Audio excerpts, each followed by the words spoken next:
Hey y'all, Jim Pankey here. Welcome to our live stream. I've got right below me here, I've got Ashley Atz, and on the very bottom there, you've got Travis Atz. And so let's see, we've got a couple people watching. Let's give them a moment or two to kind of stream in. And while they're doing that, I'll do some housekeeping here. And let's see. Boom. How about that? All right. Looking good. Wait a minute, I feel like we should put Travis in the middle since he doesn't have glasses. You know, shoot for some symmetry here or something. Yeah. So, well, I can put some on if it's helpful. No. I need some of those yellow frames like Ashley. I have to say it's been a great purchase to have. Has it? Has it? Blocking out that light, if you're on the computer a lot, it's really nice. I may have, yeah, I'm on the computer all the time. Let's see. Well, we got 24 folks here.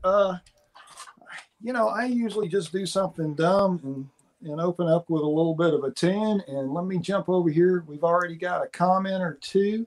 Let me get a banner rolling. Boom, there's that. So, and then we'll do that. Now it's all official. Oh, we got a couple of hellos. And I was sitting here. I was playing with the RK35. I don't think I'm going to use a strap. But I've been playing with this amp. Can you hear the reverb that far? Yeah. I got the Columbia Records Earl Scruggs reverb at this point.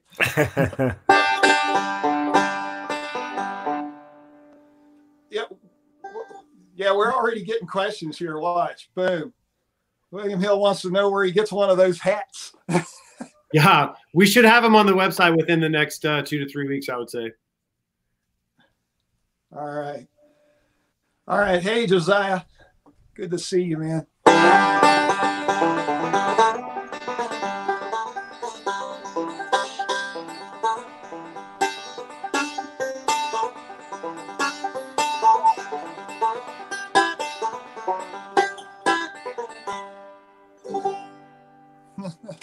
Tons of reverb. That's so much fun. That's just so much fun. It's too much fun, really. So, yeah, I tell you, I've enjoyed the amp. We need to talk about that. So, all right, folks, let's see what we got here. Rod says he opened the What's in the Box by Jim and changed the string and the tailpiece and just what. Well, I didn't change the tailpiece. But so he wants to know what y'all thought about what I did to the banjo that I got in the box. It was the RK20. And so when it came, basic stuff that I did was I changed the way that the strings went across the tailpiece. Totally did that. And then I lowered the action just a little and basically put a different set of strings on it just to make myself happy. As far as any major setup, I think I tightened the head just a little bit. And so, yeah, Rob was asking what y'all might have thought about what I did to the banjo. So, well, definitely, you know, every single player, as I'm sure everybody here watching knows, has their own personal preference. You know, we want to make sure that something comes out with a bass line. So as we're building them, as we're, you know, running it through its final setup tweaks, we send it out with a bass line, which usually is slightly higher action than some players might like because it's way easier to go down than up in general, and that's on guitars and other instruments. Exactly. And as well as, you know, everybody wants a different tweak. Some people want a slightly higher head tension. Some people are okay with it, you know, being a little bit lesser. So I'd like to think that we, you know, have a good baseline for people to then tweak it how they want. But at the same time, as I know Ashley can attest to, we're always open to comments. And if somebody, you know, if a whole ocean of people are saying, hey, wait a second, I'd really prefer it this way, well, then we try to be nimble enough to modify it to that and make that our new standard. Yeah. As an artist, you know, for me, they've always been pretty close. I haven't had to do a whole lot to them, you know. I occasionally make an adjustment at the nut, or like when I got back when I originally got the RK35, I put a taller bridge on it. But I mean, it's just, but that's just me. As far as changing the instrument itself, it really wasn't a big change. let's see. It's part of our education program so that you can get into the instrument yourselves. You know, now that everybody's at home, we want, no, just kidding. I don't really mean that. Here's a good question. What do you get with a $5,000 banjo that you don't get with a $2,000 banjo? Not much. Now, if you were going to ask, you know, the difference between a $400 banjo and a $2,000 banjo, then there's a pretty darn good variety of differences. But the biggest thing, like to go from the RK35, and we'll show it in a little bit, to the RK-M5, which is USA made, is just who built it and how it was built and how many hands touched it or how few hands touched it in the process. But Travis, Ashley, y'all can probably answer that better than me. You know, we're talking price points on instruments. What's, what do I get by buying, let's say, for instance, the difference between the RK Elite and a RK35? What am I getting? What's the difference in those? And so, but really price difference there, we're talking about $600-700 price difference, Ashley, in those. Between the 35 and the Elite 76? Yeah. Yeah, I feel like the 76 is like right around $2,100. Right. And so, but there are differences between the 35 and the Elite models. So yeah, well, Travis had a hand in designing them, so I'm sure he can definitely speak to what the specific differences are a lot more clearly than I can. Well, and I definitely, as you say that, want to certainly put a note of hello and positivity towards Greg Rich that I learned all my banjo info from. As far as, say, a 35 or a 36 versus an Elite, the main engine is the same between them, and that's the tone ring, and that's our Recording King tone ring that we have a shop that we are casting those ourselves, so it's 100% ours. We're really proud of that exact tone ring. So that kind of sound generator is the same on both models. But when you get to the quality of the woods and then some of the other aesthetics, that's where you start to get something a little bit different. As far as the Elite goes, one of the main things that is different on it is the scale length, which I'm sure a lot of you know is that longer scale length. It's 27 3/8 inch. And that really changes not only how it feels under the hand, but the projection, the sound as well. Jim, maybe you can speak to that. Yeah, I find that, like, so between the 35, what's the standard scale on it? The 35 is 26 1/4. 26 1/4. Yeah, so it's an 1 1/8 longer on my M5. And so it's funny, you know, I can hand the M5 to somebody or an Elite to somebody, and if I don't tell them that it's a longer scale, they almost never notice until they start playing up the neck, and then they've got some more room. The other thing that I notice is the M5 and the Elites that I've played have a lot, they're more, I'm going to say it, they're more responsive. Like when I touch the strings on it, boy, they really pop. And I think that has to do with where the bridge sits closer to the rim, maybe getting a little more high-end action there. I don't know, but whatever it is, it's definitely more responsive. I was playing my M5 at Three Sisters in Chattanooga, and I was in the green room, the green tent, and we were warming up, and Bela Fleck and Abigail, they were there, and they were outside the tent having lunch or something. And I'm standing there and we're warming up. I don't even know what we're playing. And I feel this person over my shoulder looking at what I'm doing. And it was Bela. He had actually come into the tent to see what the banjo was that I was playing, you know, and commented on how great it sounded. So I thought, well, I know it's not me making those great sounds. It's got to be the gear. But it, you know, it's definitely a lot more responsive, and I feel that when I'm playing it. So that's well, and don't be modest. You've got the sound in your hands, so that's for sure. Hey, here's another question. It says, I've got an RK80, and I just got another RK36. Are the differences just in looks? Because they both sound and play very similar. They are different, aren't they, Travis? They are different. One of the main differences is, I mean, we haven't built the RKR80 as a new stock instrument for about a decade. So you have just kind of the general thing of any wood-based instrument where over time, you know, the sound is going to change. So that RKR80 should have a little bit more vibration time in it than your 36.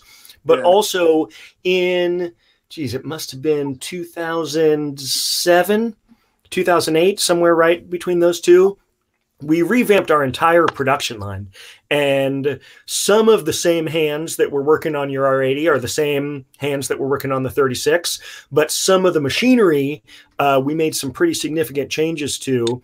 So there are some differences there as far as just the overall, you know, if you get into it, I wouldn't say the build quality, because the build quality is about the same on those two. But you can find hallmarks of the production that's a little bit different. Yeah, like on the RK80, it doesn't have the grafted heel or the two-piece. I think the neck on it's all one piece, where the RK36, the heel is grafted, right? Is that correct? Yep, that is true. That is true. But the looks, of course, are quite different.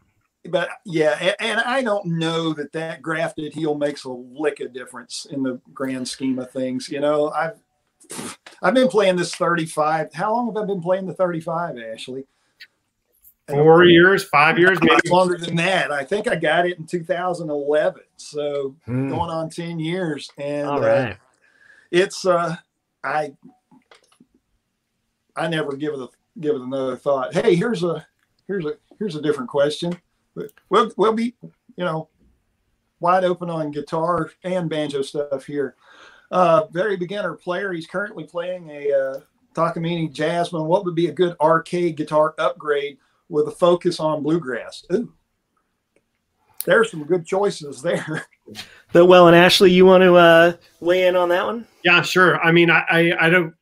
If you're stepping up, I think a lot of our higher end instruments are still only at a step up price.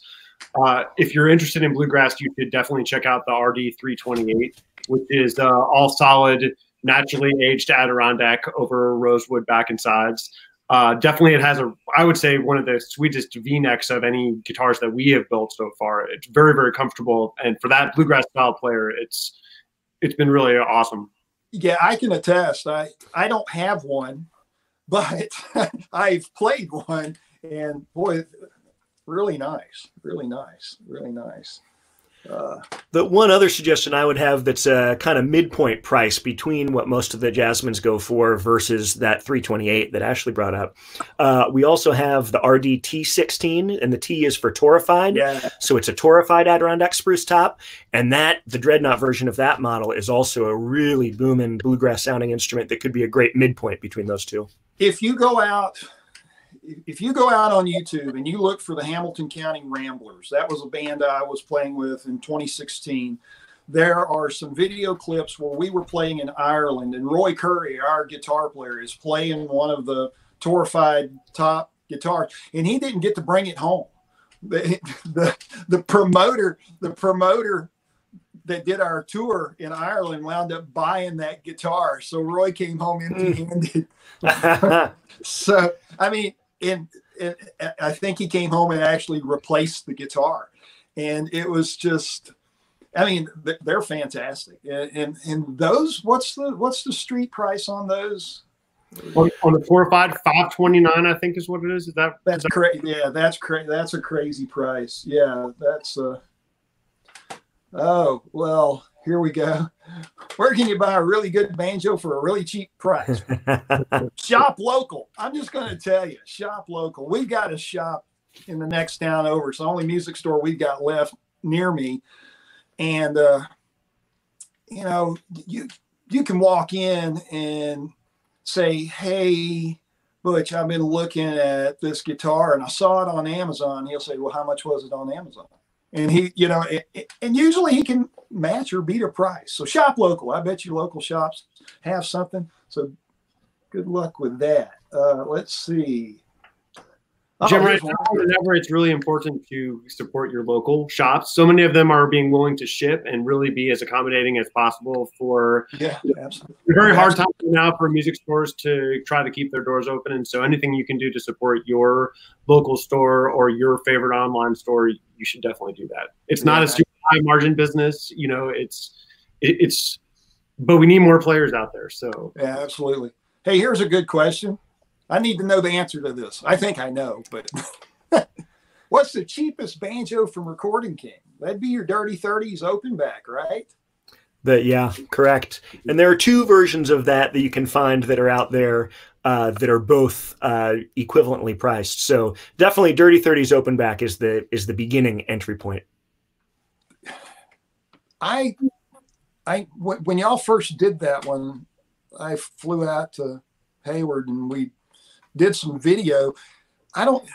Seems like might be some video of me just playing one of the Dirty 30s open backs, and it might be on YouTube. I don't know if y'all shared it or if Greg shared it or somebody did, but I can't remember. But I always recommend those to any of my students. I mean, price point on that open back is what, Ashley? On the Dirty 30s open back, I mean, yeah. Again, I think it's in the like $229 territory. Yeah, it's less than what the price is. Yeah, it's more than 2, less than 3. So it's a great price.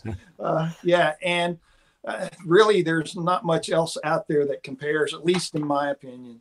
Let's see. Is buying an inexpensive banjo okay for learning? Well, you're welcome for learning Cripple Creek. Yeah, so many of I learned on a $150 banjo. That was my first banjo that I got. It was a $150 K branded banjo. I'm sure it wasn't made by K. I know it wasn't. It was from Japan, but it was, it was a K logo banjo, and it was absolutely just the cheapest thing ever. And man, compared to like the Dirty 30s line or any of those, or the RK R20 for sure, it's what I started on was super cheap. So yeah, you can start on something. You don't have to spend a lot of money for a banjo for sure.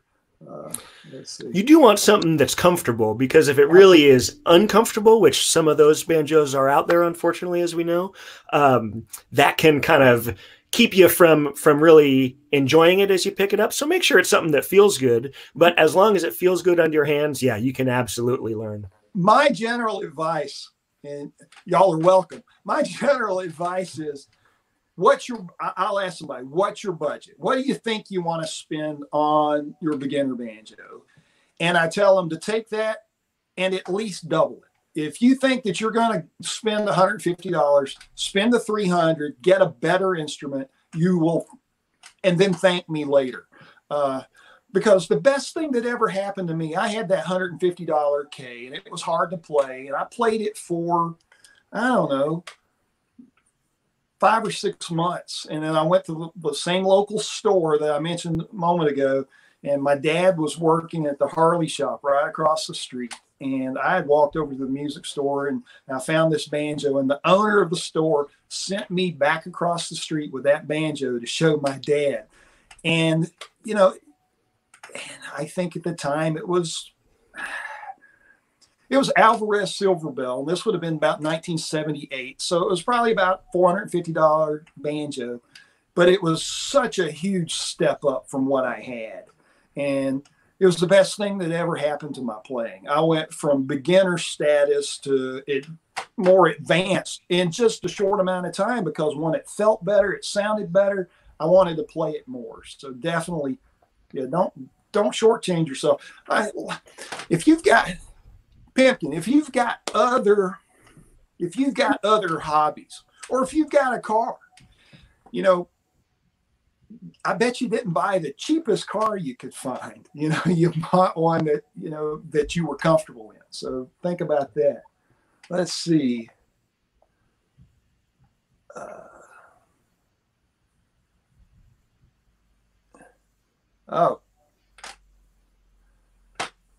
Will wants to know if y'all are still making an Avalon.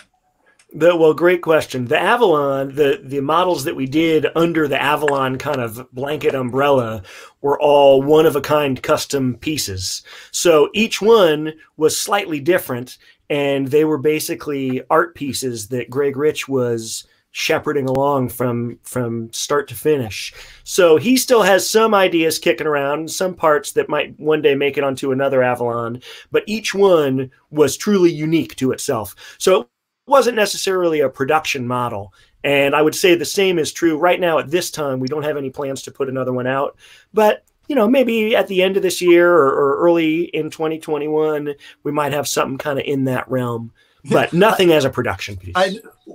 Last I saw, Greg was working. Well, he had the green thing that was sold. I guess Vernon bought that, and then he's working on a red thing, right?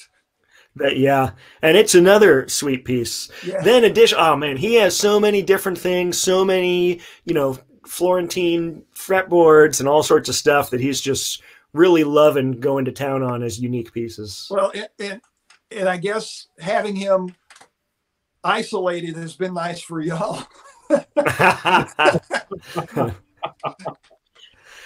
Well, I miss the crazy outfits. I almost wanted to wear a spiffy sport jacket just to kind of be in honor of Greg. I have a shirt that he sent me, and I almost put it on. It's one that he got from Axl Rose, and it's a beauty. And I almost put it on today, and I didn't drag it out. I just kept on what I had. But yeah, thought of that just again in honor of Greg. Let's see. Severin. Yeah, Severin was saying that he's got a Deering Sierra, but loves the sound of a Recording King. Would love to try one. We'd love for you to try one, Severin. Severin, where are you? Are you in Sweden? I think Severin's in Sweden. Forgive me if I'm wrong, man. But y'all got RK distribs over there, right? Yeah, we definitely do. In the last year and a half, we totally have increased the amount of Recording Kings that are all throughout Europe. We have our own distribution center within the Netherlands. So we have stuff going to shops out of Maastricht in the Netherlands. We have a dedicated UK distributor. You can find stuff at a bunch of local shops throughout Europe. So I don't know the specific shop names per se. So I don't have one to recommend on that count. And it depends where you are, of course. He's in Switzerland. Certainly you can find in Switzerland. My bad. I knew it was one of those countries, but totally not Sweden. My bad, man. Oh, and then what you've answered, those are arcades imported to the UK. Yeah, I know y'all do that. UK and Ireland too. So, but yeah, absolutely. And if you're having trouble finding a dealer, you can email us at info@recordingking.com and we can match you up with one that's closer to you locally. Yeah, hang on. I'm going to create that.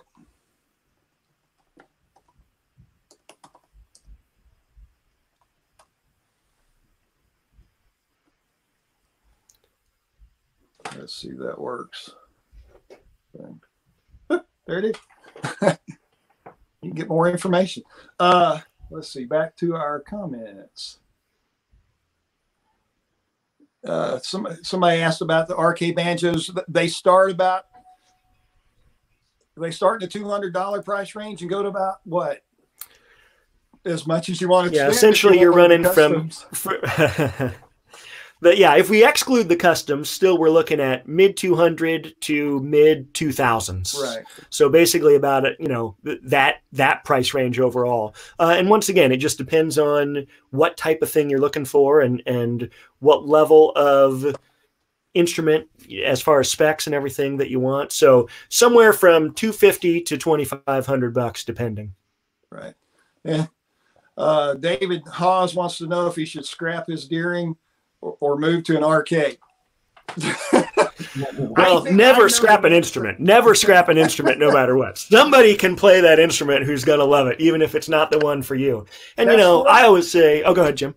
I just say put that one in the bass boat and you've got a good camping banjo. And, if you want that bluegrass sound, you're not going to get that by adding a resonator to your good time. I mean, you're just not going to do it. You're going to, you want a good bluegrass sounding banjo, RK35 is your answer. I don't know. Lincoln was getting a pretty good sound out of his Dirty 30s, but I don't know what he did to it. So, I mean, I think like any banjo setup is also a really important. It's a big deal, you know. And I think like most banjo players, Lincoln is somebody who really wants to break his thing down to, you know, the most microscopic level and then build it back up again to his exact tolerances. And, you know, we encourage that. So yeah. Well, and that's the beauty of a banjo. James, our mandolin player with the Ramblers, he used to always kid, you know, he'd talk about all the instruments on the stage except for the banjo. It couldn't possibly be a banjo, a real instrument. You can take it apart with an adjustable wrench, you know. You could just completely disassemble it in, you know, 30 minutes. You just have it in all of its parts. And you can't do that with a guitar or a mandolin or anything else, but a banjo, yeah, you can absolutely tear it down to its tiniest bits and start fresh and put it all back together exactly the way you want it. And sometimes I've been guilty of doing that. Not with the RKs, but I have done it with other instruments. Well, and that's what I love about the banjo community overall is, in general, the players are the ones that want to go into that level of detail, and they know what they're looking for. So right on to all of you folks that are doing that type of thing, because it means that if you want to really be a good builder, you have to pay attention to those details and do everything right, even if it's something way on the inside that, you know, the audience is never going to see. You want to make sure it's right. So I appreciate everybody keeping us on our toes to always keep our levels up. So what about the M5? Robert asked if y'all are going to be making the RK M5 again. Right now, we don't have plans to do the M5 or M7, any of those models. We kind of temporarily put it on hold just as we were tweaking exactly what we were offering. So we don't have any timeline of returning to it. But one thing, and Ashley will agree with this, over the last maybe 6 months or so, we've been talking on a number of things, guitars, banjos, both, about, you know, when we first started bringing the RK name back in 2005, at that time we were doing, everything was new. Every time we put something out, it was a new model. And now we're kind of getting to the point 15 years on where people are saying, oh, hey, what about that model that you guys used to make? So I don't know if we're too young to start reissuing our own pieces yet or not, but it's something that we're kind of starting to look at. So I'll definitely make a note on the M5 and keep that in the back of my mind. I can't give you any timeline right now, nothing that we have planned, but we'll keep it in the queue. So John asked, do y'all make custom banjos on request? We have in the past, we certainly can. Right now, it's not like we have a list to say, choose spec 1, spec 2, and spec 3, and we'll put it together for you. However, if you use that same email that Ashley brought up and Jim also typed, and you might see it scrolling right across your screen right now, you can write there, and if it's something that we pass to Greg and it is something that's doable for him at the time, then we can certainly look at it. Let's see. Do you think you'd be able to paint the skin on a banjo? Depends on what you paint it with. If you can do it with, I've seen people do work with Sharpies, just colored Sharpies. Doesn't affect the sound at all, at all. I've seen people use acrylic and oil-based paints, and yeah, it totally mutes the sound. So just if you can work in something in an ink, I think you're going to be in really good shape. All right. Hey, here's a compliment for you guys. Y'all both look really young. How did y'all get started on this dark path? Well, back when I was in high school and all my friends were, you know, working at the snack bar or the, you know, movie theater or whatever, I apprenticed with a violin maker. So I was repairing violins and carving tops and backs and the occasional scroll, you know, once I was 15 years old. However, I will say I appreciate that you gave a shout out to our dad, because, Jim, I was thinking about it when you were talking about your first banjo. My first banjo was actually a kit banjo that our dad and our uncle built together in the early 70s. And it was an open back. The neck was, geez, you know, as as thick as a weightlifter's arm, but it was a really fun banjo. And so I guess in that way, it certainly started us on this path. Plus, we were always kind of tinkerers about things. And I guess we were guilty of taking stuff apart and checking it out as well. And also, too, of course, the main thing is the music itself. I mean, definitely we all have loved all styles of music, have played all styles of music. I won't let you know how proficiently or not, but we've played a little bit of everything. And I definitely think that set us on the path. However, I would say maybe it's I put the young age filter on my camera, so it took 20 years off or so. Yeah. So what about you, Ashley? Well, I mean, before this, I was a high school teacher, but Travis was already having some success. I had always been involved in music, and when there was a chance for me to get involved with what he was doing, then the rest is history, I guess. We have had a really good opportunity to work together professionally. We also get along really well socially. So that's been, not everybody is so lucky to be able to work with someone in their family that they're all close, that they're close to. So that's been pretty awesome. Will asked if there's going to be an arcade bow tie. I think a lot of people would beg and just be so happy for an arcade bow tie, myself included. You know, once upon a time, Greg sent me drawings of a bow tie Madison. So. Yep, I can picture that exact rendering in my head right now. I wish I could show you the list of brainstorm instruments ideas that we have. I bet. And it has some stuff that's very traditional, some stuff that's totally wacky, as I hope you might imagine. As far as the bow tie, once again, we do have some more stuff coming out that we plan for this year, but a bow tie is not on that list for this year. But we'll definitely, once again, I always try to, or we always, I should say, try to, take comments from everybody in the community to heart. So we'll put bow tie a little higher on the priority list than it's been so far. So Severin wants to know which arcade would roughly correspond to the Deering C era. I think the 75 Elite would probably be, or the RK36. I'm thinking the 36. Yeah, I can't remember the exact specs of this era, though I believe it's the traditional 26 1/4 scale. Mm-hmm. So the 35-36 would be kind of the closest equivalent.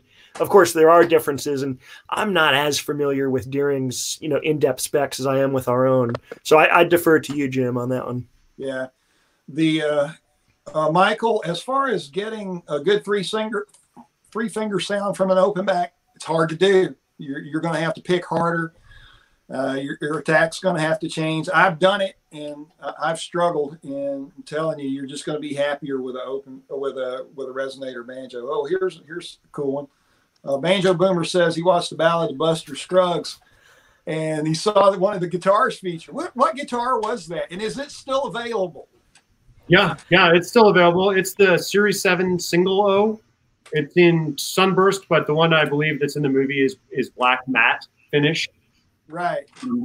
Yeah, that was a really, really cool.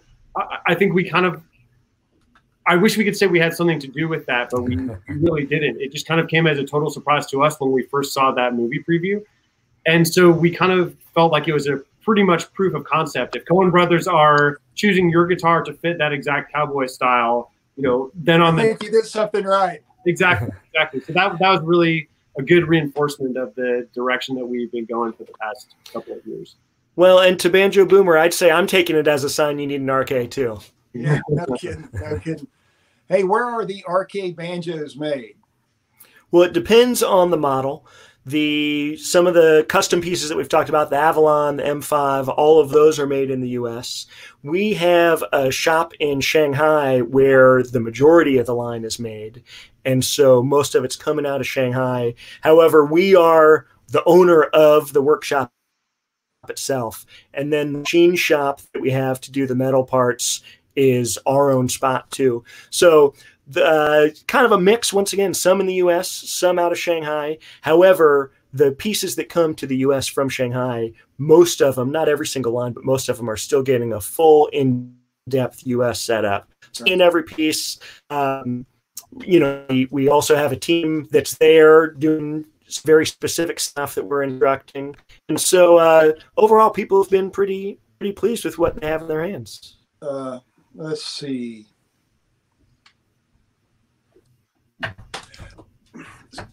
Question for me, Travis.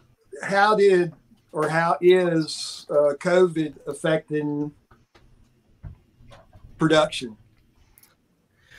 Well, you know, the actual lockdowns within mainland China were happening right coinciding with their kind of national holiday. So I guess the closest equivalent. Yeah, I mean, a horrible situation for everybody worldwide, of course. But time-wise, yeah, quite convenient on that count. It would be the equivalent of kind of like the week between Christmas and New Year's here, where stuff gets pretty darn quiet for most folks other than retailers. Right. So same thing there. Already, everybody was planning a 3-week kind of quiet period, and so that got extended. So we definitely had a shutdown of about a month or a little bit more. Right. But we're back at full strength now at the Shanghai shop. That's awesome. Let's see. And we're thankful, both everybody there and everybody here from our U.S. facility, everybody's been healthy. So I wish the best for all of you out there too. Hey, DR, yes, I do giveaways, or I did a giveaway, and we might do another one. I gave away a RKR20 a couple months ago. And so, yeah, we need to talk about something else to give away. So let's see. Beginner 6 months into this and want to upgrade to a better banjo, which would be the best value to keep up? As I'm telling you, if you buy the RK35 or 36, you probably won't buy another banjo. The only reason you will buy another banjo is you want another banjo. Because when I got the RK35, and I can show you, I played the devil out of it. It's dirty, it's gross, and I mean, I had the fret stress not too long ago. I mean, I've played the dickens out of it, and I've got other things that I can play, but this one's one I play, and I played it on the Grand Ole Opry. Okay, so it's not, and I didn't play it on the Opry because it was the only banjo I had. I played it because I knew exactly what it was going to sound like when and so, yeah. So, and price wise on these, they're $1,000, $1,000-ish, I think. I don't know. I'm guessing. Well, and also, if I can give a shout out to Indiana, Ashley and I are Hoosiers, born and bred, though neither of us live there now. So good to hear from you, Steve. Yeah. Let's see. Yeah, Jonathan was confirming that the Madison feels pretty close to Sierra. Hey, we know this guy. That's Misha. Hey, Misha. Let's see. He's a great musician too, for sure. Yeah. Here's a good comment. He has an RK77 Gold Elite and about 25 made, and was just wondering what that's worth. I have no idea. But yeah, appraisal stuff, we always recommend people go to a local shop that does it. You know, so much of it depends on the condition of the instrument and that type of thing. I can confirm that there are only about 25 of those particular pieces out there. Let's see. Oh, here's a good one. Left-handed. What about left-handed banjos? Do y'all do? We don't have any currently in production now. We used to.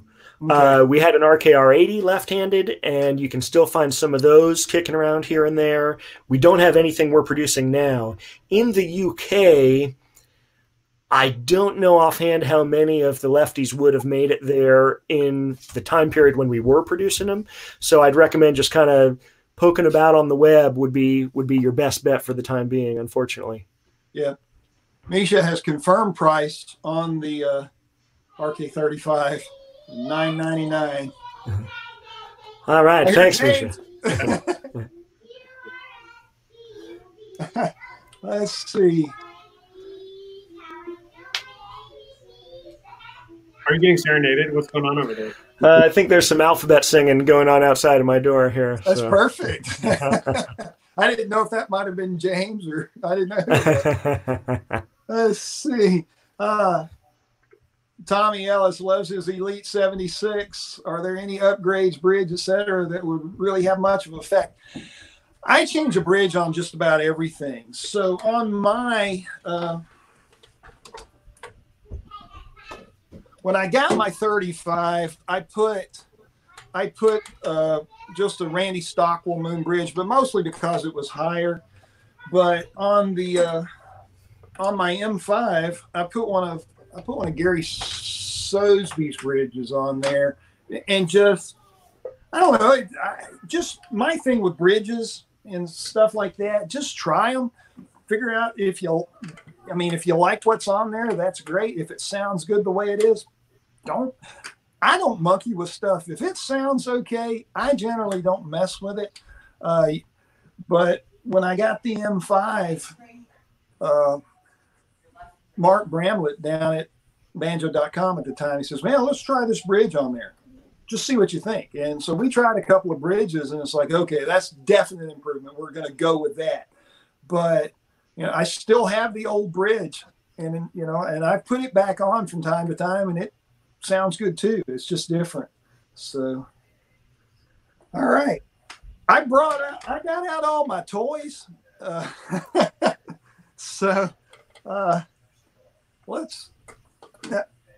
far as guitars, I don't have anything that's currently in production. But we can talk about some of this stuff, because I know y'all make comparative. This is a RP1 327. It's one of the finger style slot heads with the extra cool name on the headstock, on the back of the headstock. See if I can work my left and right here. So I thought that was pretty cool. And so I got it. So what are y'all doing in a parlor or a fingerstyle guitar now? Well, I have RO328. I guess that's a little on the fingerstyle side, but definitely it's not parlor. It's more of a triple O. Okay. But I can definitely show you that. It's right here. Yeah. So is that the one that we played at the showroom? Yeah, it's the one that Roy played on the demo. Yeah. So y'all go out to Recording King's YouTube channel and check that out. Roy Curry he demos that. It's just if you've shared that right on YouTube yet? Yeah. Go check that out. It's a beast. That's the Rosewood? Correct. Yeah, that's the one I want. I'm calling dibs.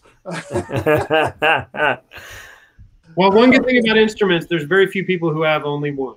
Yeah, well, no kidding. And then the other guitar, one of the other guitars I have is it's a RD310. Now, do y'all do something similar to that now? And we'll talk about the pickups too. So, but both of the ones that you've shown, Jim, and the one, Ashley, that you showed, all three of those are all solid. And so the RO328 that Ashley showed, that we're actively making right now. And so that's out there.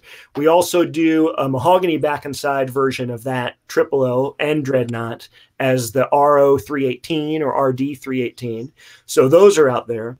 Single O, we just in the last 6 months have released, actually I take that back a little longer than that, maybe about 10 months. We've had the new Series 11s where we do have an all solid single O, and it's a long scale single O, so it gets a little more punch. It's a narrower nut width than some of the pieces that we've made in the past. Like some of you might remember the RP06 that we had years ago.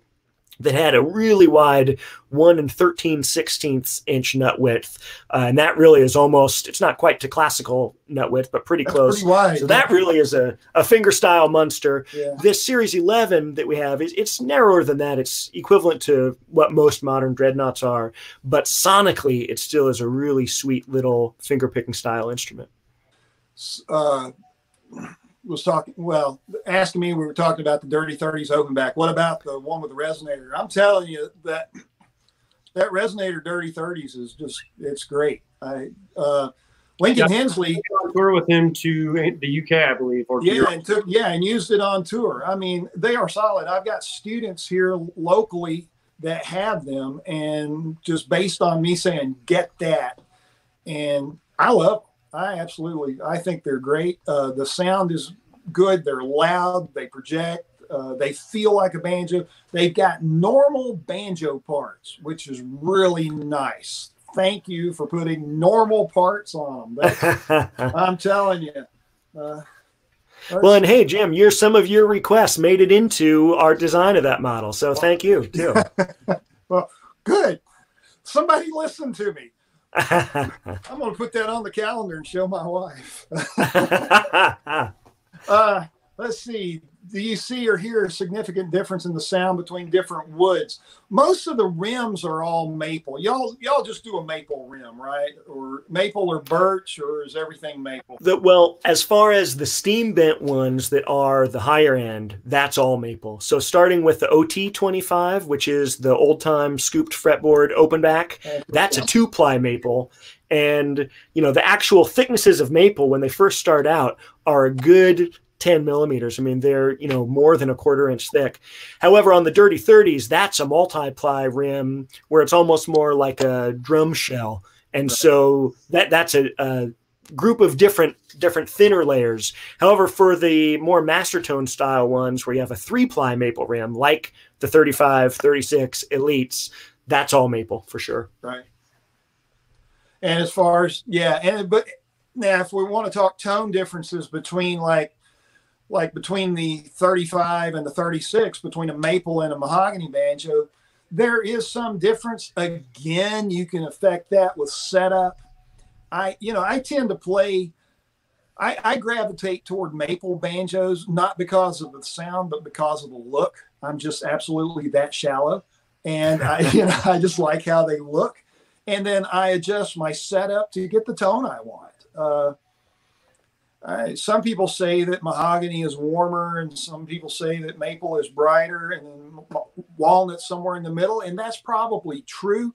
But on a banjo where you've got 24 brackets and coordinator rods and all these things that you can adjust and change the sound, change the height of the tailpiece, and change your bridge and head tension. And, oh, Lord, I mean, wood type kind of goes out the window. But, I mean, I'd agree.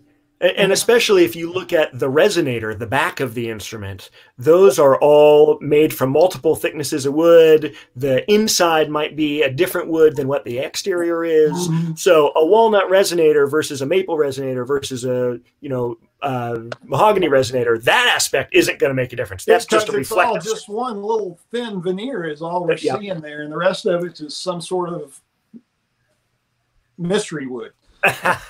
But the neck does make a little bit of a difference, I would say.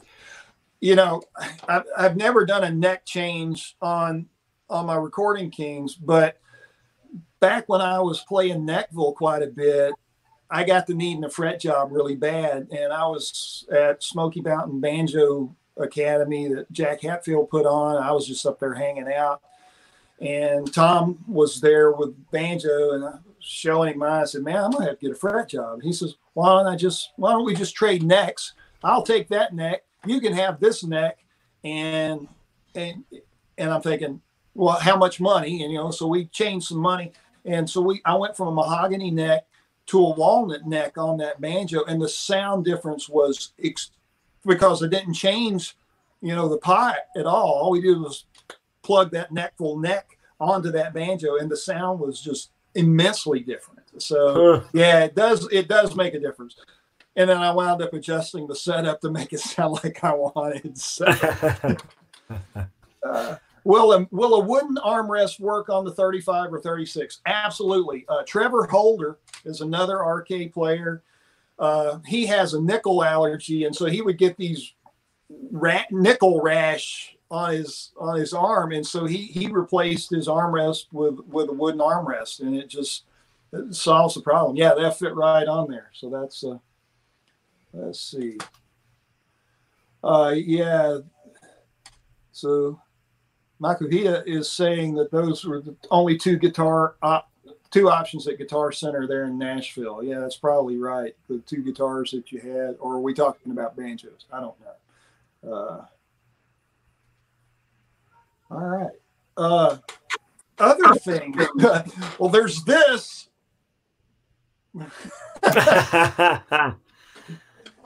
You can't have one of these unless you can find one.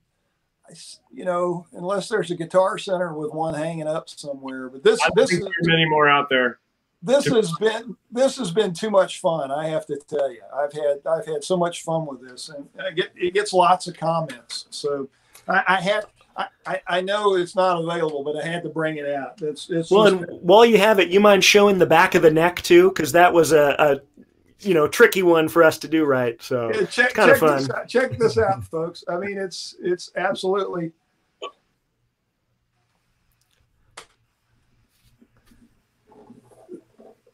The only thing, I need a pick guard. So I've got to get somebody to make me one of those semi-Mosley shaped pick guards to go on there. So that's the next step. All right. Yeah. He was talking about banjos. All right. Let's see. What else do I have here? Since we're talking banjos, I play a little banjo. So this is a Madison, right? Yep. Yeah, this is a Madison line. So if you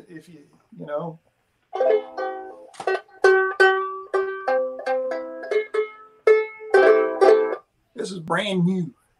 So y'all listen, but if y'all haven't noticed, ukulele has gone crazy. They're just, and as far as I know, if you're into the ukulele stuff and you want a banjo ukulele and you want a soprano banjo ukulele, this is the only one there is. Well, this model. There's others of these, but nobody else is making a soprano-sized banjo uke. Everything else is concert size. They're all a little bigger. So this is kind of cool. It fits in a soprano bag, and they sound great. We tune because, well, it's a banjo.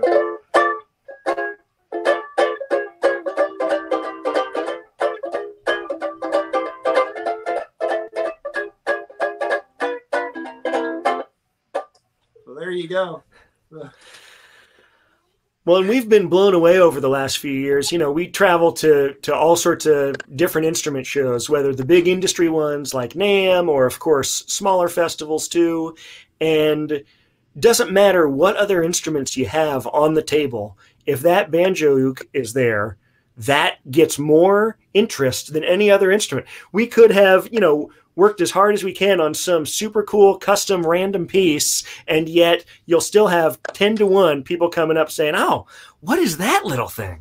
Yeah. I can picture Greg's tricone engraved. Yeah, exactly. Got 2,000 hours of engraving on it, and they're looking at the banjo ukulele. Yeah. I get it. Yeah. So I guess custom shop banjo ukulele. That's our next phase. So. Yeah. Well, custom shop, and then the other. I could almost show that. I just have to. I've got the Tiki, which is it's a Johnson brand, but it's the same, right? It's not the same. We've made some tweaks along the years and stuff where definitely we'd consider it arcade to the cone, to the neck, and a number of different things there.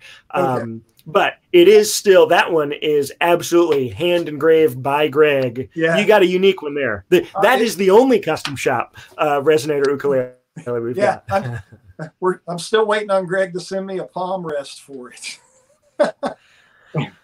Well, it might be a little while currently. Yeah, and I know Greg, so it's like there probably was an hand rest somewhere at some point, and it's buried in his office.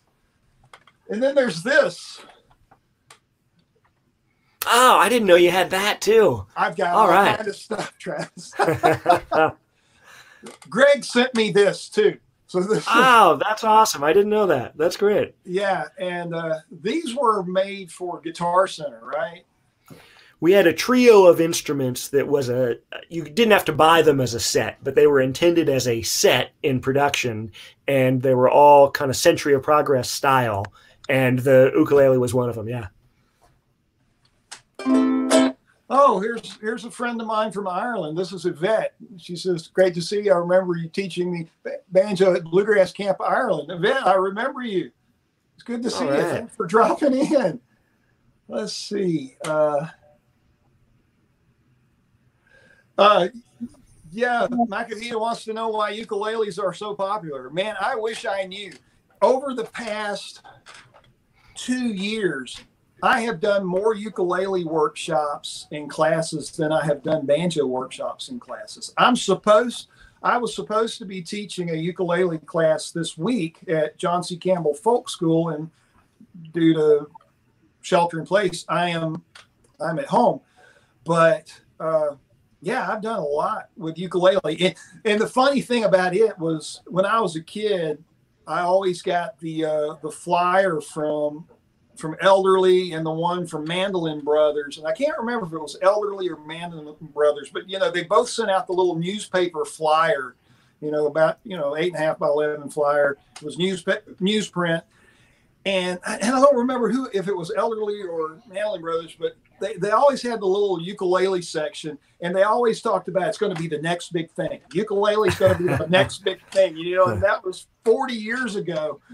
And it's finally the next big thing. Man, I have taught so much. I have taught so much uke over the past year. It's been nuts. But this has been fun. And it's another one that if I take to a ukulele class and put it out, with the stuff to see, everybody grabs it because nice. Who doesn't like Mother toilet seat? I mean, no kidding. I need Here's a story for folks. It's definitely an archaic question. Before I started playing Recording King, there was a local shop was buying instruments, and they bought a couple of the Flint Hill backdoor specials that were obviously Recording King products, but they were rebadged Flint Hill. And so I bought one of the Deco Kings, but it wasn't. It was whatever, the Flint Hill version of that. And I bought one of those. And, man, it was killer.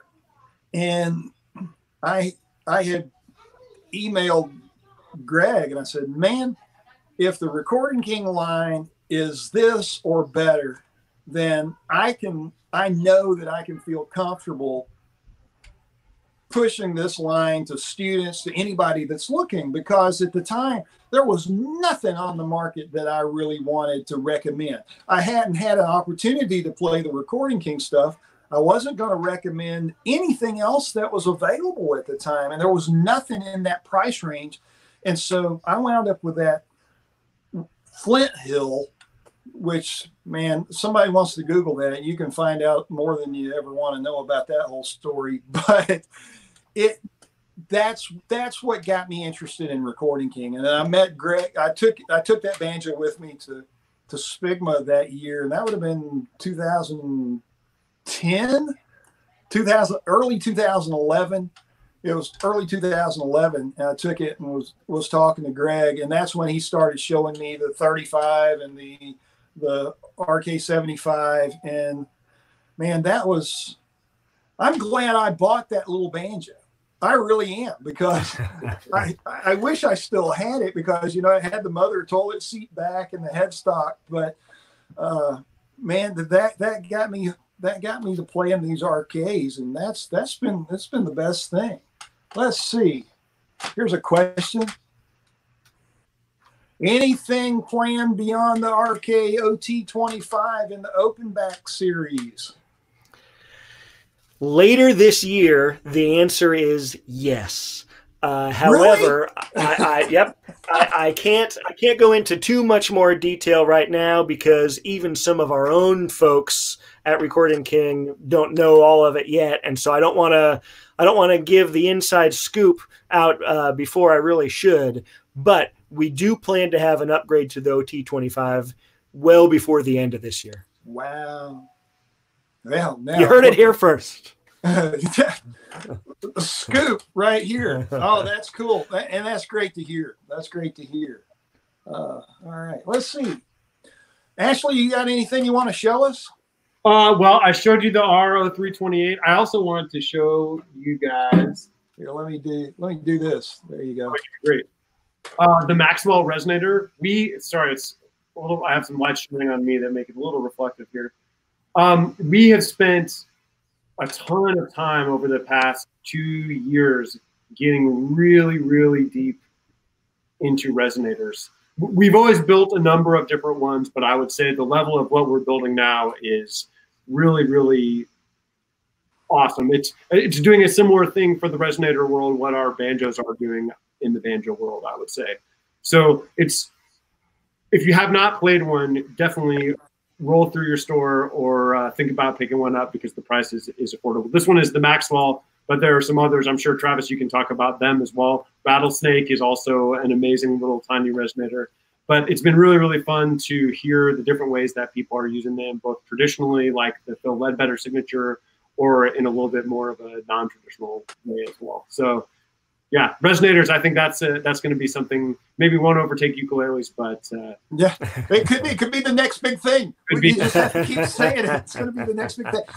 Well, I'll tell the viewers that I did get to play on a couple of the resonators there in Nashville, and I'm no resonator player. I only pretend to be, but they are fantastic, and they're super responsive. As I was playing, it was just super responsive, and yeah, it kind of made me want one, but I need one of those like a hole in the head or an extra hole in the head. I was just like, I told myself no on that, but they are, folks, they are really nice. So definitely check those out. What else? Travis, you got anything to show us? Yeah, I've got a few here. Just as you had that Bakersfield model that's over your left shoulder there, Jim. We've had a lot of fun over the years with a lot of the kind of art guitars. So one of the ones I have is Lily of the Valley in black. And it's just a really cool guitar. I play at a lot of hospitals, and having something like this where people see it and they're, able to kind of take their mind off something by getting lost in even just looking at something fancy on an instrument for a minute has been kind of fun too. So that's been really cool to see. And we always, through each year, we plan a few kind of different tweaks on something visual and different. So keep an eye out for that, because that's really cool. Yeah, I really recommend to everybody they should have one of every single one of the art guitars that we do. Yeah. So I've got the Bakersfield. I don't have any of those, and I see them and I go, I think I need that. And it's like, if you could see my dining room, there's a table, and then there's instrument cases like for the rest of the room. And at the moment there are cases on the table too. So yeah, there's stuff everywhere. Yeah, but gear acquisition syndrome is real, folks. It's absolutely real. It's absolutely real. Then I've also got the Dreadnought version of what Ashley showed. He had the RO328, and this is the RD328, which is an Adirondack topped rosewood back and side Dreadnought with herringbone. And this is just a booming sounding guitar. I mean, I know obviously the streaming audio is not necessarily the concert hall, but still it's a really fun guitar. So that's been really nice. And yeah, we also have some other stuff coming out. We have an exciting thing. Ashley, I don't know if you want to talk about that Dirty 30s Deluxe at all. Yeah, we can talk about that now.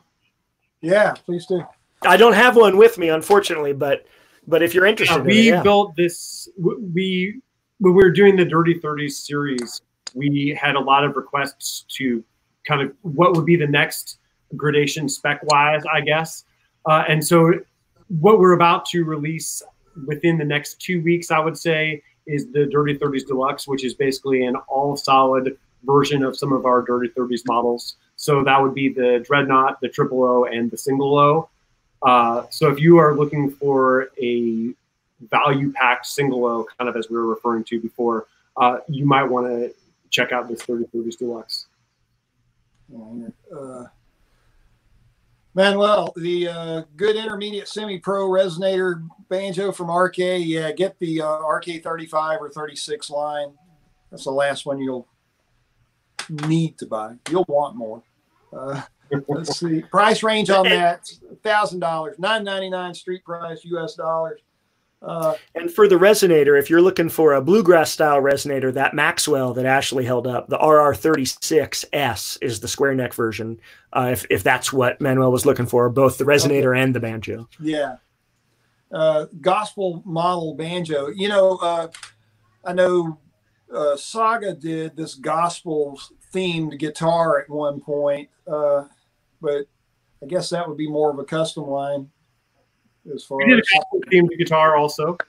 Yeah, he was just wondering about a banjo like that, so might be something to consider. Yeah, nothing we have in the works, but I'll add it to the list for sure. Let's see. Hey, here's one. Any New Zealand dealers? Ah, great question. I know we have Australia, but New Zealand, I don't know the answer. Ashley, you know? I do not know. But I can find out. If you shoot us an email at info@recordingking.com, we can respond specifically with if not only are there some in New Zealand, but which ones would actually be stocking it if there are some. And my apologies for answering a New Zealand question with an Australia answer. I'm sure New Zealanders are like, hey, come on, what? Yeah. Can you get that in the U.S.? No, but we got them in Canada. Yeah, exactly. Yeah. Oh, okay then. All right. Okay, folks. Let's see here. Let me run back through and make sure I hadn't missed anything. Sometimes they get past me. Well, I really love seeing the positive comments just on the feed that you've had here, Jim, that I know everybody can see, you know, of what the questions are, that people saying that they have an instrument and love it. I mean, we see so much on the internet that is not positive. And so just to see people coming out to say something positive, I really, really appreciate that. And I hope it helps everybody's music making in that too. Cheapest place to get your RK 35 or 36, talk to your local dealer. Seriously, talk to your local guy. I mean, I know like from my, like at my local shop, you can get that instrument and the case for about what you pay for just the instrument on Amazon, and you still got to buy a case.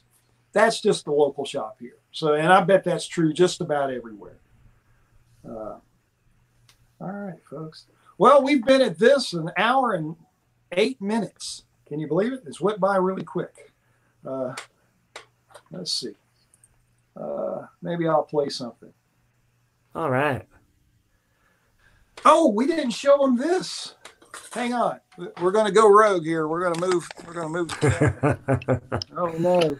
Because I don't know. There's this. Oh, nice. You want to talk about that, Ashley? Yeah, sweet. Songwriter Amp. That's the Songwriter 60. It's a 60-watt 2-channel amp that you can use to play your guitar through and also accompany yourself, or play any pickup-equipped instrument through and then also accompany yourself. It sounds great. It has phantom power. It's an awesome little package for people who are touring. Hopefully we'll be able to all get back to touring and performing soon. I've enjoyed the heck out of it. It's been really nice. And I'll use it just sitting here in the house. It's weird just to sit and plug in, but it's nice to put a little reverb on something. So it's been kind of neat. So questions, any plans to do a walnut banjo along the lines of the 75 and 76? That is a great question. I would love to do a walnut version of the Elite. Right now, of course, we have the mahogany. The Elite 85 is a maple that we've even been making that just in very small batches. So we don't have a walnut version right now. But as with some of the other requests, I'll definitely add it to the queue and see how far up on the list it can come in the coming months. And another question similar to that was,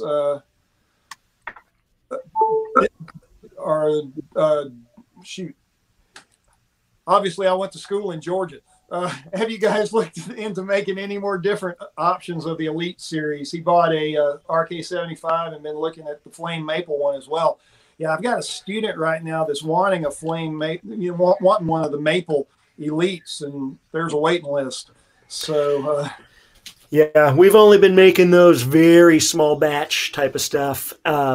And it's still something that we are producing, but very, very minimal production. As far as other options, the conversations that Greg and I have been having, we haven't been looking at other additional versions of that because we want to definitely get that maple brought out a little more robustly. But let's start looking at it. And for all of you, by all means, keep ideas coming. If there's something that you really want, then by all means, let us know, and we'll take the comments into account for sure. Question on the Songwriter 60, tube or solid state? It's solid state. All right. What kind of reverb does it have? I think it has a spring reverb. A spring reverb? I thought it did. I haven't looked. No reason to.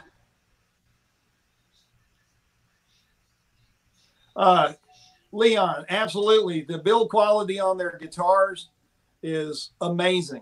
And that's just me. I own 3 of their guitars, and I mean the build quality is it's on par with pretty much anything you put your hands on. I mean, I know like the one that. Which one is that, Ashley? Is that the RO 328, the Adirondack Triple O? Yeah, I'm telling you, folks. Not only are they made well, they sound amazing. They absolutely sound amazing. So, yeah, Leon, definitely true. The RK Fit and Sound is very high quality, and that applies to everything in the RK line, whether it's a guitar or a ukulele or the resonators. I mean, I've not seen anything that I thought was subpar.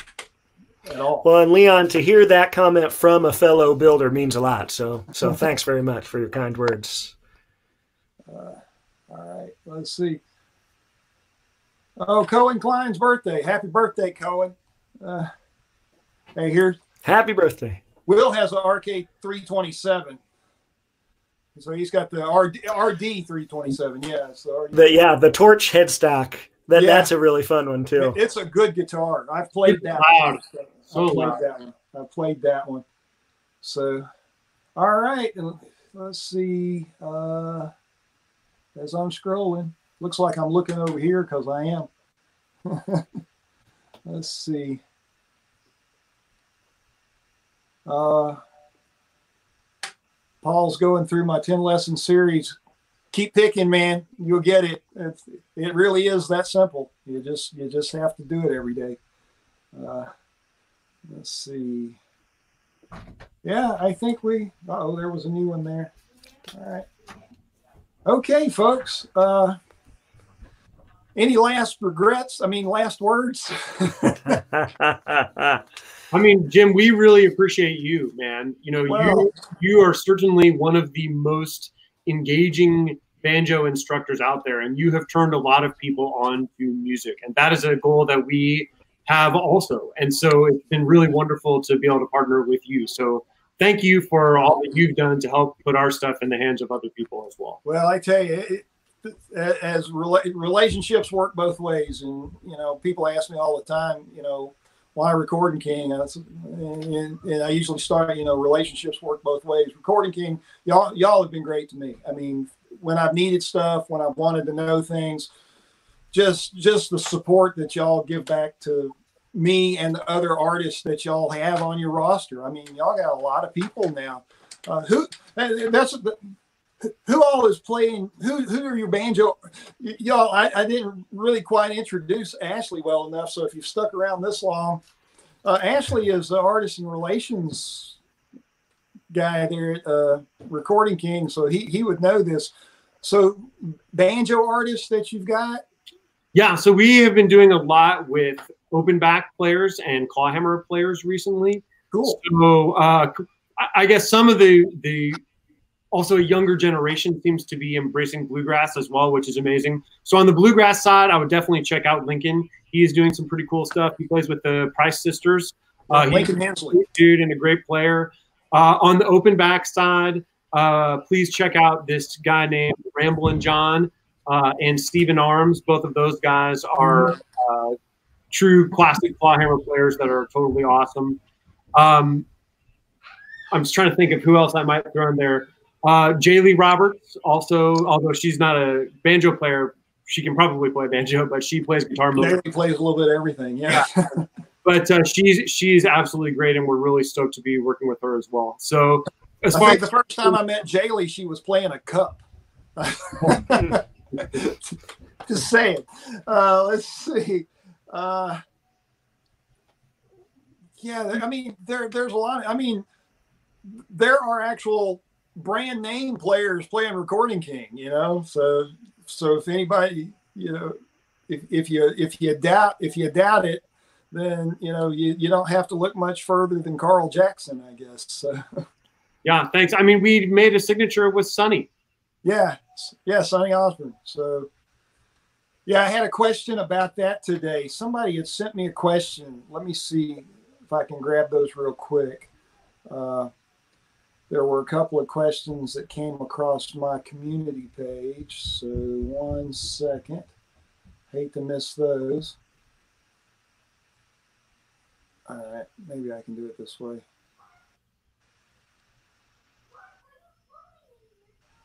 Yeah, I'll do it this way. And, somebody was talking about a Scout that they had, and it had a couple of, it had a spill, and he had it repaired, but he's looking to he needs to replace the tailpiece. And I guess those came with a Presto tailpiece, they had a Presto, yeah. Which we sell the Recording King Presto tailpiece as a part. So your shop that deals with any of our brand stuff would be able to get it. Okay. And then let's see. Make sure. Yeah.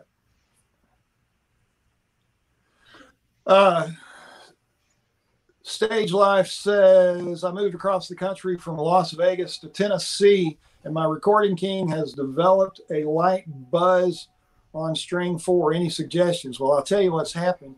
You've encountered humidity. So, y'all, what do we do here in the case of, I mean, that's probably as simple as a truss rod adjustment, right? If he came from Las Vegas, which is high desert, to Tennessee, which is swamp, this time of year for sure.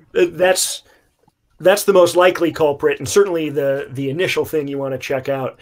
If you know about truss rod adjustments and what to do, then of course you can do it safely. If it's something that you're nervous about, of course you can take it to a shop, and sometimes a simple truss rod adjustment they'll do, it's not even related to a full setup. So they might just, give you a quick turn of the truss rod and send you on your way. That's the absolute most likely culprit. I'd agree with you. Surf Gator was asking about more about the design perspective. Like how did that Madison line come about? Where did that come from? When y'all decided to go to the Madison line, like from the RK80, what prompted that? I'm sure there was some thought. So. Well, if we go back even one step further from that to the original RKR80s and all the variations that were within that series, our goal straight out of the gate was to make versions of the true original Recording King banjos. These are now 80 plus years old. And so that's what the RKR80 was. And then our next phase after that, we said, okay, we've done a lot of stuff of this very traditional true RK models. What else do we want to do? And we really saw at the time now there are a few other options, but at the time there was nothing else that was sub $1,000 that was a real resonator banjo, bluegrass banjo with a true cast tone ring, all the appropriate hardware that was the real deal, planetary tuners, etc.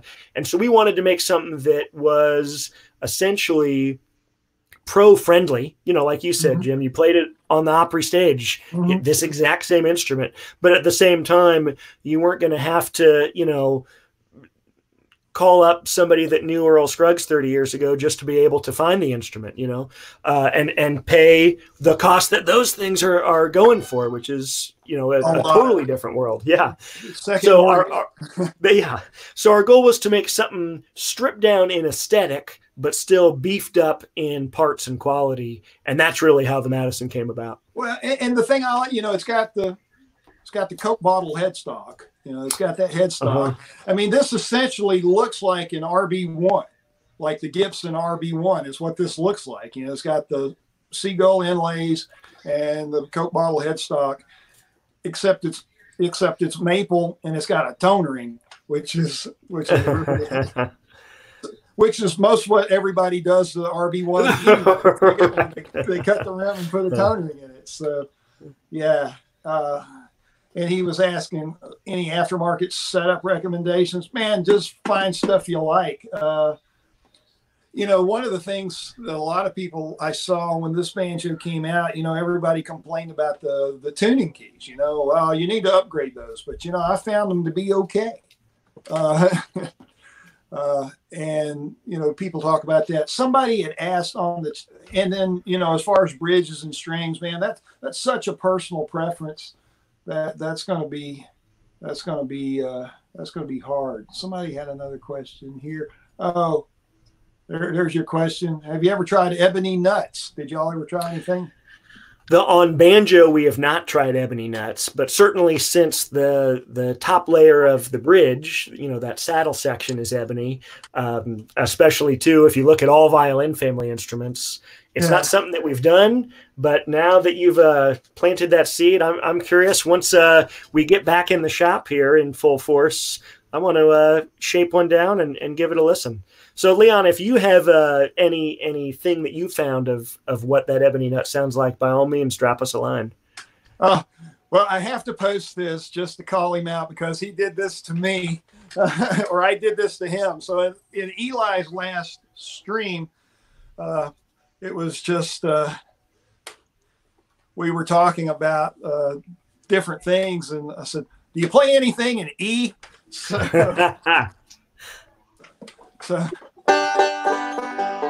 all right, Eli. Let's see here. We need a lot of reverb for this.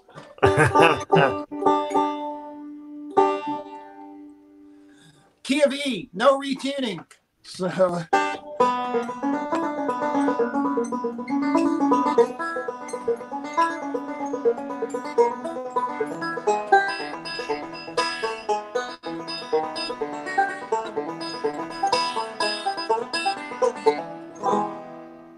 So there you go. Is that great on you enough? Yeah, we can play an E. Yes, we can. Yes, we can. With that, I will say, a Recording King to play an E, it does need a player for sure. Yeah. So, Jim, thank you for being that. The instrument can't do it on its own. No, it's just there. It is. It doesn't do much by itself. All right, folks. Well, I think we are definitely closer to the end of this broadcast than we were to the beginning of it. So I don't see any other questions. So let's see.